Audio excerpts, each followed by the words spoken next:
Harbor, in the Department of Sociology. Um, his research is situated at the intersection of the new sociology of morality and the sociology of culture, science, and technological studies, medical sociology and economic sociology, which is exactly kind of the intersection we've been very interested in this themed seminar series this year. So the intersection really of thinking about health, health policy, medical sociology, and finance, right? So the economic side of this. So very excited to hear. It seems that you're going to present your more recent work on kind of hospital prices and the history of hospitals. Which I think will be really, really informative. He has several publications. Want to mention or give a shout out to his book. The title is Values at the End of Life. Recounts the rise of the new economy of dying, a multi-billion-dollar industry embedded in strong moral convictions, popular sentiments, and professional practices that inform how clinicians and patients reach life and death decisions at the hospital bedside. So really an important book. And I don't know if any of you all saw the New Yorker had a piece a year ago or 2 years ago now on kind of the role of private equity moving into hospice. If you found that interesting and important, take a look at the book. So anyway, with that, please join me in welcoming Professor Livne to the podium.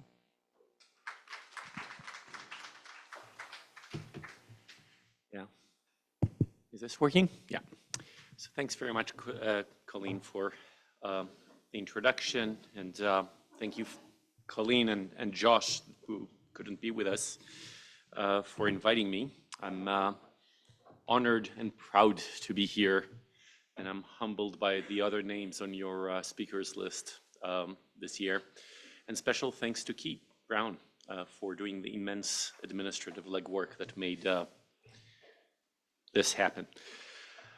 Not an easy day to talk at the university, to speak at the University of Chicago, an institution that last night acted against its own values of free expression when it removed a peaceful encampment. Since there were no injuries and arrests, I decided to still give this talk, but I should say that I'm as conflicted as one can be about this decision. Ultimately, each of us should have a threshold, and when our campus crosses it, we should suspend our quotidian engagements as academics and focus on ensuring that universities don't turn into Columbia and UCLA.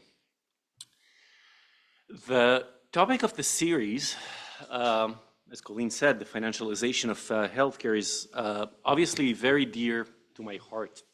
I'm an economic sociologist by training in identity, and among the large and diverse tribe of economic sociologists, I belong to a clan that is interested in the relationship between, on the one hand, economic and material life, and on the other hand, I would say questions of morality, by which I mean our collective sense of what is good, of what is meaningful, and of what is virtuous.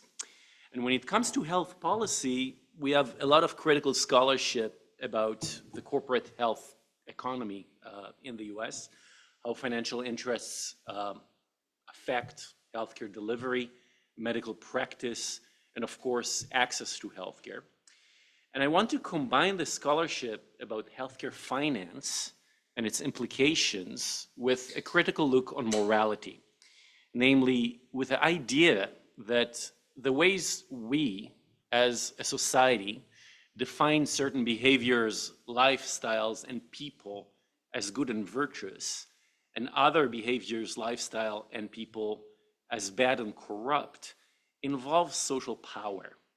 And this power to define some people as virtuous and other people as bad interacts in very interesting ways with corporate financial interests and with capitalist markets more broadly. So I'm going to present to you one chapter from a book that I'm writing about the problem of hospital prices and hospital pricing. And I suspect that most people in this room have spent a significant amount of time in this country. And then I know that among the people in this room, there are also people who study the healthcare economy far longer than myself. So I would presume that you all intuitively know why I'm saying that hospital prices in this country are, quote unquote, a problem. And still, I would start this talk by characterizing this problem as I see it. But I should say, to give you a warning, that my main topic will not be the problem of hospital prices in and of itself. Rather, I'm going to talk about how people criticize the problem, and by extension, how people imagine solutions to the problem as they perceive it, and solutions that would solve the problem as far as they're concerned. In other words, I'm going to ask what are the social premises and the social consequences of problematizing hospital prices in the way that we are problematizing them today. But now I'm getting ahead of myself. So let me start with the problem, okay? And with this, no, this is not clicking at all.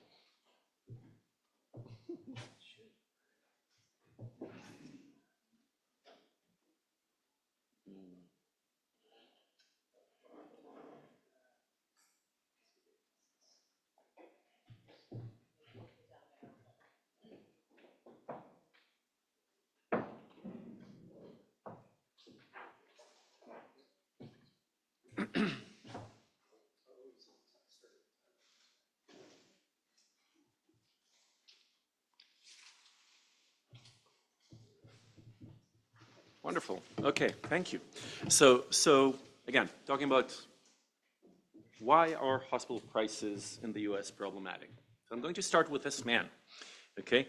This is Jeffrey Kivy, at the time a 53-year-old chemistry high school teacher from New York City, who was suffering from psoriatic arthritis since his childhood. Psoriatic arthritis is a condition that results from an autoimmune disease that attacks the skin and the joints and causes a truly disabling arthritis, pain, inflammation in the joints, and also rashes on the skin. Luckily, Kivy is rather privileged. He has a PhD in chemistry from Purdue University. He had worked as a researcher in a large pharmaceutical company. This is Abbott Labs. If you take a COVID test, chances are that they produced it. And I said that he's a high school teacher, so it's a pretty prestigious high school. This is a Stuyvesant High School in Manhattan, which is a job that brings with it fairly good public employee benefits. Anyway, in 2002, the FDA approved several new arthritis drugs, and Kivy's rheumatologist said that Kivy would be a very candidate to benefit from them. So she put him on one medicine. It's a medicine called Remicade. And the medicine works wonders. It improved his quality of life very significantly. He was able to work for much longer hours. He was much more mobile. He slept better. It was transformative for him. And I am emphasizing it because sometimes among healthcare scholars today, there is this cynical approach that when a pharmaceutical company introduces a new drug, it helps the pharmaceutical company, but it doesn't necessarily help as much to the patients. So here's a case where, we should all stop and laud the achievements of modern medicine. This drug was helpful. Once every 6 weeks, Kivy would go to an outpatient clinic at this place, Beth Israel Hospital in New York, and get an infusion with that medicine. Now, the medicine came with a price tag. Each dose, and as I said, he got one dose every 6 weeks, cost $19,000. But Jeffrey Kivy had good insurance, and there was no doubt that the drug was truly transformative for him. So the insurance company approved it, paid for it. Fast forward, 11 years later, 2013, Kivy is still getting the drug, but his doctor moved to this hospital, NYU Langone Medical Center, about 15 blocks north of Beth Israel. Why did she do that? For all the usual reasons that doctors move to new offices. She wrote an email to her patients. She mentioned that the support services there were better, and that she wanted to work in a more academic environment, whatever that means. So Kivy moves with her, right? the place looks nicer and it looks fancier. Then there's also a big advantage because the outpatient clinic there works nights and weekends, so he doesn't have to leave work in the middle of the day, look for a substitute teacher. And a few months later, he logs into his insurance company's portal and sees a rather stunning list of charges. So the very same drug, Remicade, prescribed by the very same doctor, was now billed at over $98,000 in May, over $110,000 in June, and a whopping $132,791.04 in July and thereafter. Surprising. But what truly stunned Kivi was that despite the inexplicable 700% price increase following the migration of his doctor 15 blocks north, his insurance company paid almost all of those bills. In May, they paid $73,000, and then later on, they paid over $99,000 for quite some time. If you add the numbers, we're talking about roughly $1 million a year for a drug that 15 blocks south would cost about 85% less. I'm taking this story from this book, An American Sickness, authored by the New York Times health reporter, former New York Times health reporter, Elizabeth Rosenthal. And it's a very good book, highly recommended. She develops a very thorough critique of the numerous irrationalities and inconsistencies of the American healthcare market and how it prices care. And as extreme as this story sounds, it is not exceptional. Media reports on inflated hospital bills are very, very common in the US. Aside to such reports on millions of dollars being charged and spent for no clear reasons, you have no less stunning reports that cite relatively smaller charges. For example, I found hospital bills that charge $32 for a warm blanket, $30.13 for a single ibuprofen pill. And then the ibuprofen pill comes with these little plastic cups that the nurse gives you when you get the ibuprofen. So that cup was billed at $10. Okay? Those who remember in Les Miserables, there is the character, Madame Thénardier, who's the innkeeper, and she charges everyone. She charges you for opening the window and closing the window and turning on the candle and putting it off. It's sort of like that, right? So pricing in the US strikes one as an exercise in smoke and mirrors, little more than arbitrary numbers thrown on paper.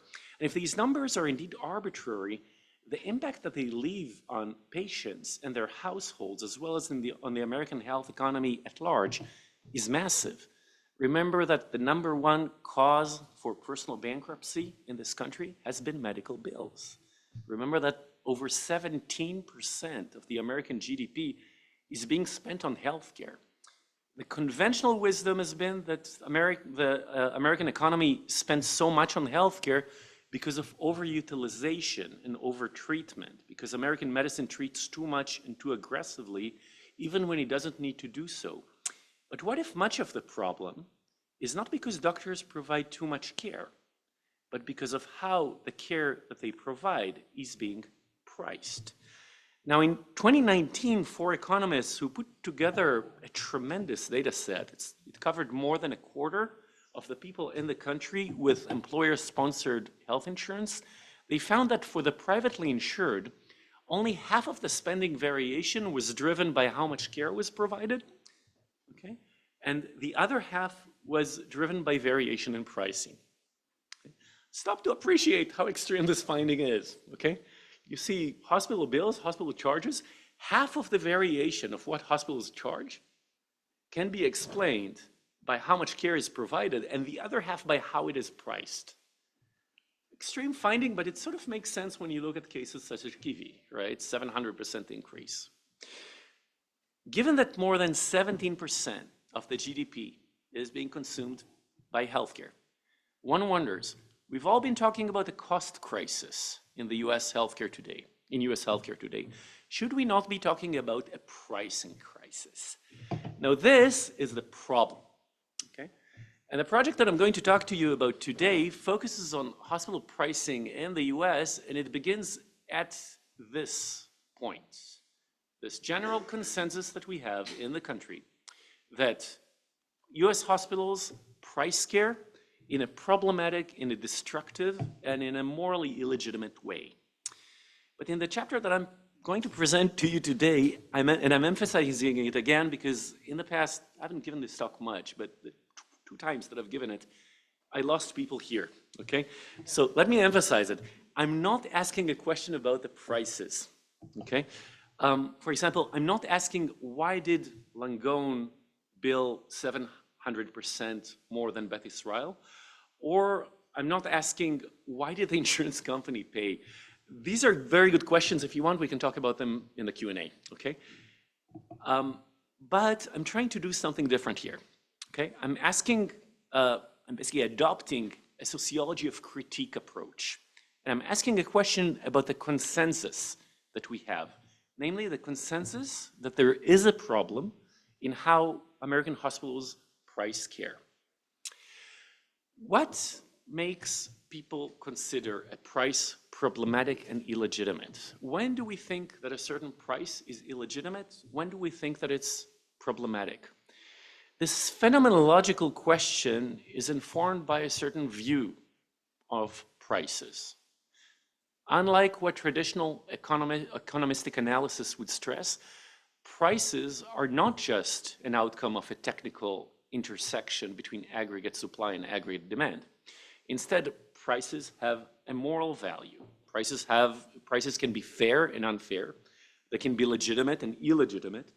And beyond that, I'll try to convince you today that prices, and more strongly pricing, namely the act of putting a price on stuff, can also reflect an entire moral order, an entire outlook on how people should live their lives, on what counts as a virtuous lifestyle, virtuous behavior, and on what counts as an honorable way of conducting oneself. And by extension, prices create moral hierarchies among people and between populations.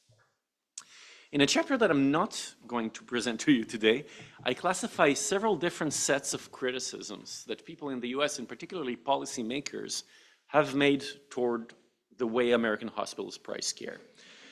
One target of the criticism is that hospital prices are inconsistent, okay? That, for example, two people can receive the very same treatment in the very same hospital, but get very different medical bills because they have two different insurance coverage, right? Or another example, we basically saw that example, this example in Jeffrey Kivy's case, right? The fact that if people have the very same insurance and they receive the very same treatment to the T, they could get very different bills if they go to two different hospitals, even when these hospitals are a stone throw away from each other, okay? What I am trying to ask is, why do people think that inconsistency in prices is somewhat unfair and immoral? Right? Remember that that standard prices are by no means the rule in economic life. One example, Pierre Bourdieu, the sociologist, he has a very classical fieldwork among the Kabila in colonial Algeria. And over there, non-standard prices were not only common, but they were the moral imperative. It was very clear to the Kabila that if you owned, for example, a store, you would charge different prices to people from your village, other prices to strangers, and then a third set of prices to the French colonial soldiers, right? They would obviously be higher. Okay. Among more extreme example, you can find in Cuba today. The Cuban economy today, there are not only different prices for locals and foreigners, but also two completely different currency systems. One for Cubans and the other for tourists, right? So charging different prices to different people in these cases is a moral expectation. If a Kabila person charges the same price to a French colonial soldier as they do to their cousin, this is a major moral violation. A second set of criticism that we find in the American public sphere is about the opacity of hospital prices. The fact that we don't see what the price of care that we get is, okay? As the argument goes, when you buy a car, you look at the catalog, and the catalog you have all of the specifications of your car and then the price, right? You can compare and make decisions based on the price displayed in the catalog. But when you're in the hospital, the price that you will be charged is unknown to you. And chances are that it's also unknown to the physicians who are making decisions on your care. Patients only become aware of the price of hospital care when an envelope appears in their mailbox weeks and sometimes months later after they're discharged from the hospital. So you could say that if cars were sold that way, the car dealer would choose for you which car you're buying, and then you would get the bill a few weeks later. But remember that prices are opaque in many markets, right? Not only in healthcare. To follow the car examples, the prices cited in car catalogs are oftentimes not final prices, and car dealers can in many cases be negotiated down. Sociologist Jens Becker pointed out, it's very common to find in markets multiple prices for the same goods. With cars, there is the list price, there are sales prices, prices based on financing schemes. If you own a certain credit card, you get a discount. And each dealership also has the lowest price to offer, what we always want to know, right? Below which it can never go. Most of these prices are not known to customers at every given moment. And this is seen as part of how the market works, not as something inherently legitimate. And so I think it's not obvious that we regard inconsistency and opacity as the main cardinal problems of hospital prices in the US today. Let me turn this into an additional question. Why are inconsistency and opacity such major targets of criticism toward hospital prices and hospital pricing practices? The answer that I'm going to give draws on two main bodies of literature. First, what we in economic sociology call the performativity school. The idea that sociologists should study how economics, how economic theory, how economic models, how economic ideas shape, construct, and change economic life. They're not just representing economic life, they are shaping economic life, economists. Second, I'm drawing on a very prolific literature on morality in markets, which describes capitalist markets as domains that both generate and embody moral views, moral judgments, and conceptions of virtue. But more than just drawing on these two literatures, I'm trying to connect them to each other. I'm trying to say that the power of economic ideas to shape the world does not stop at the application of economic models and formula to economic life. This has been the main focus of economic sociologists, and I say that it goes beyond it, because economic ideas also embody a certain moral vision, which informs how we think morally and how we judge morally other people. And specifically, I'm going to try to convince you that the idea that economists from this university have propagated of a perfect, a free market, this idealized image of a fully democratic domain where free individuals interact and negotiate prices, transactions in terms of exchange, that this idea also informs how we think about what is a fair and a legitimate price, what is a fair and a legitimate market, and what is a virtuous human behavior more generally. Methodologically, what am I going to talk about empirically? So it's going to be a historical presentation. Okay, other parts of the book will be semi-ethnographic, interview-based, and I'm happy to talk about them later. But in this particular lecture, and taking a single case as a strategic or paradigmatic case, the case is not representative. Actually, it's unique and unusual. But I'm going to argue that its uniqueness is such that it sheds light on the entire American society and on the question that I'm asking. And the case is the case of the historic Henry Ford Hospital in Detroit. And the significance of this case is that this hospital, which was owned by the very Henry Ford, the famous founder of the Ford Motor Company and the visionary of the Fordist form of organization and the modern assembly line, it followed what became the logic that guides or informs much of our criticism toward hospital prices today. Ford tried to price hospital care in a consistent, in a standard, and in a transparent way. Basically, price hospital care the way supermarkets price their products. You can see the price on every product in the supermarket. And looking at this case and on the moral ideas that guided Ford, will help me generate certain insights on the limits of the critique that we see today of American hospital prices. I don't know what I did. Okay. My analysis of this case draws on several thousands of archival documents from the hospital's Frank Sladen archive in Detroit, newspaper archives, and other publications that include speeches and writing of Henry Ford, an unpublished memoir of one of the hospital leader, and a history book that the hospital commissioned in 1919. Okay. So Detroit, 1909. The apex of the city's early 20th century boom. Detroit is a thriving city. In the first 2 decades of the 20th century, the population there grows by 250%, and it reaches nearly 1 million people. The car industry, whose jobs attracted many of those people, flourished. Detroit of these years became the most powerful icon of American industrial capitalism. The city has had a well-organized social elite, business people who saw themselves as the city's patrons, were motivated by noblesse oblige, were committed to fund social institutions from the arts to education to welfare to healthcare.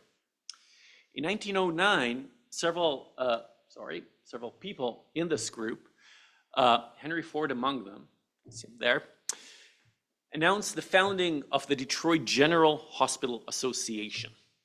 Their goal, establishing a new city hospital that would serve the city's growing population, an institution that would be, quote, independent, non-sectarian, and provide relief to all, rich or poor, afflicted with disease of any character, and restore them to useful citizenship.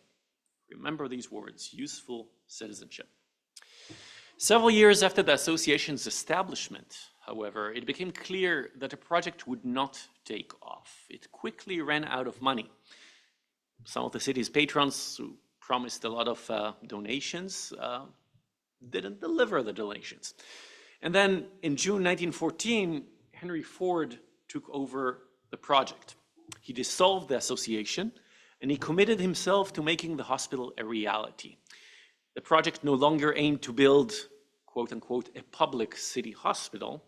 It changed its name to the Ford Hospital, a hospital that was planned to be private, quote unquote, community hospital, which along the Fordist industrial principles that were articulated during that very period, would be highly hierarchical and rational in its management structure.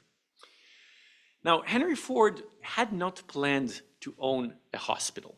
He was a car maker.